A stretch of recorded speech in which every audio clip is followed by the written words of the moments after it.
Առաջ նորից հանդիպեցի Արտուրին եւ խոսեցի ու եկա այստեղ։ Արտուրի իհարկե շատ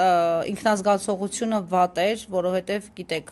գլխում այսպես գեմատոմա կա հարվածներից։ Այո։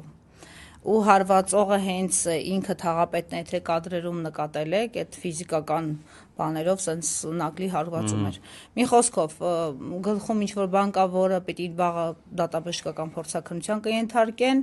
եւ ինքը շուտով կունենա փաստաբան եւ հայտարարություններ արդեն կարվի, բայց ասաց, որ փոխանցեմ իր մեծ շնորհակալությունը իրեն վստահելու համար եւ ասաց հանկարծ չփոշմանեք ինձ վստահելու համար, շարունակեք հետեւել եւ ինքը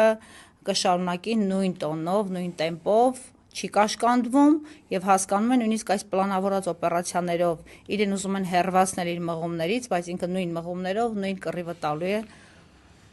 ու ինչ լավ է, չէ՞ որ մարդիկ չեն կողմ։